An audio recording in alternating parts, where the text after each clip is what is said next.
নিজৰ শৰীৰৰ বেমাৰৰ কথা কাৰো আগত প্ৰকাশ নকৰিব। ডক্তৰত চিকিৎসা কৰিব, নিজে চিকিৎসা কৰিব, আনৰ আগত কৈ নুফুৰিব। খুব শান্ত হৈ দিয়ক, কথাখিনি খুব মনোযোগেৰে শুনিব। কথাবোৰ খুব সাৱধানে এইকাৰণে শুনিব লাগে, অন্য মনস্ক হৈ শুনিলে ক'বাৰ কথা ক'বাত গৈ লাগিব। নিজৰ শৰীৰৰ নিজৰ মনৰ কোনো বেমাৰ বিশৃংখলাৰ কথা আনৰ আগত ক'ব নাপায়। কাৰ আগত ক'ব লাগে? ভগৱানৰ ওচৰত আৰু ডক্তৰৰ ওচৰত। এতিয়া ভগৱানৰ ওচৰত কিয় ক'ব লাগে? আত্মবল পায়। এতিয়া আনৰ ওচৰত কিয় ক'ব নালাগে? আনৰ ওচৰত গ'লে দেহৰ বেমাৰ মনলৈ সোমায়। দেহৰ ৰোগ যদি মনৰ মাজলৈ সোমায়, মেডিচিনে কাম নকৰা হয়। তেতিয়া সাইকোলজিত ডক্তৰত চিকিৎসা কৰিব লাগিব। সেইকাৰণে আপোনাক কৈছে দেহৰ বেমাৰে মানুহ নামাৰে, মনৰ বেমাৰে মানুহ মাৰে। কেঞ্চাৰে মানুহ মাৰিব নোৱাৰে, মনৰ মাজত থকা কেঞ্চাৰে মানুহ মাৰি দিয়ে। আপোনাৰ সবে এতিয়াও চাব, বৃন্দাবনৰ প্ৰেমানন্দজী মহাৰাজ আজিৰ পৰা 18 বছৰ আগত ডক্তৰে ক'লে খুব বেছি আৰু তেওঁ 4 মাহ বাচিব। দুইটা কিডনিয়ে নষ্ট হৈ গ'ল। আজি 18 বছৰে বৃন্দাবনত, তেওঁ বৃন্দাবনৰ বাহিৰলৈ নাযায়। তেওঁ হাজাৰ হাজাৰ মানুহ যায়, কিন্তু তাত জাগা প্ৰবচনত তেওঁ সোমাব নিদিয়ে, টিকট চিষ্টেম। তেওঁৰ ওচৰত মাত্ৰ 50 জন যাব পাৰে, আৰু বাকী চব ৰাতি ৰাতি ৰাস্তাত ৰৈ থাকে। ভাৰতবৰ্ষৰ যিমান সন্ত মহন্ত আছে চব তেওঁৰ ওচৰত যায়। তেওঁ আজিলৈকে কাৰো ওচৰত গৈ পোৱা নাই। বিশ্বৰ সমস্ত বৈজ্ঞানিকে এই সত্যটো উদ্ঘাটন কৰিব, তেওঁ কেনেকৈ বাচি আছে। 2টা কিডনি বিকল। তেওঁক সুধিছে যে আপোনাৰ কিডনি 2টা নোহোৱাকৈ, বিকল কিডনি, আপুনি কেনেকৈ জীয়াই আছে?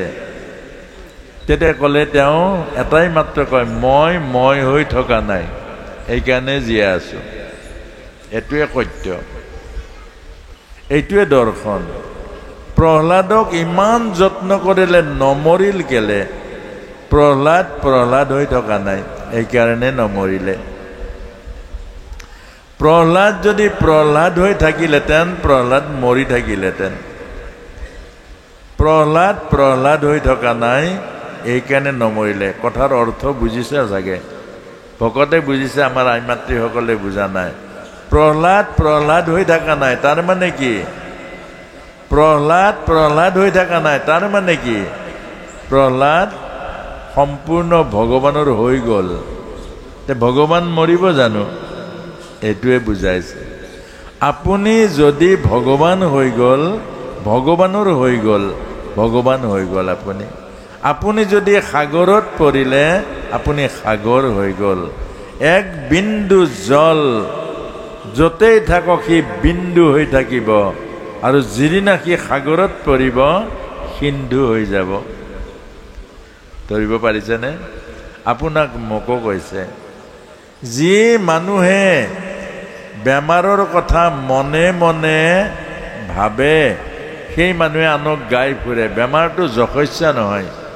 আনক আপুনি গালে আনে কি কৰিব? আনে আপোনাক বাটত যাওঁতে এটাই কথা ক'ব, পাবই লাগে বৰ কথা কোৱাটো, ইমানটো ক'ব।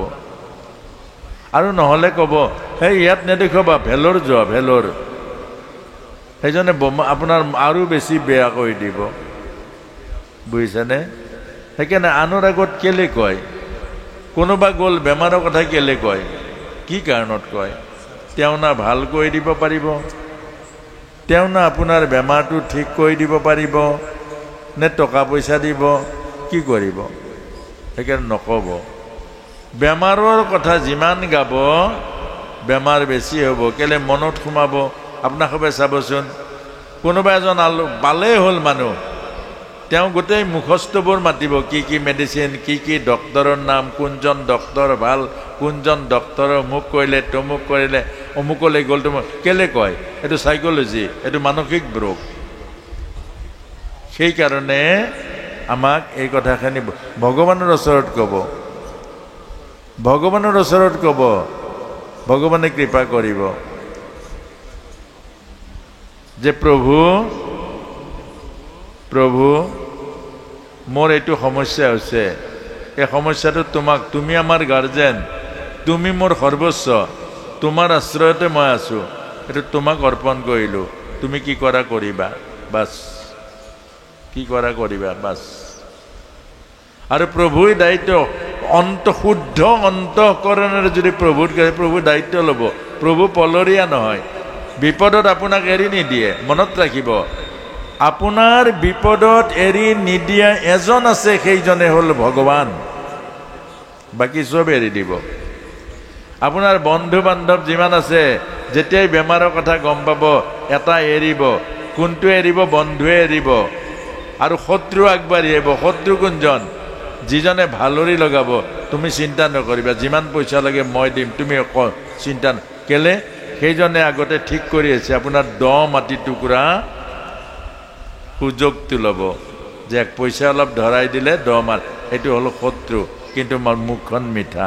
সেইকাৰণে সদায় মনত কৰিব যে ভগৱান আমাৰ যি সুদামা, যি বিপ্ৰ দামোদৰ দৰিদ্ৰ ব্ৰাহ্মণ, মিত্ৰতাৰ মাজেৰে বান্ধ খাই ভগৱানে দাঁতেৰে কামুৰি লেতেৰা চৰণৰ পৰা কাঁইট উলিয়াইছে সুদামাই। সুদামাৰ চৰণৰ পৰা কাঁইট উলিয়াইছে দাঁতেৰে কামুৰি।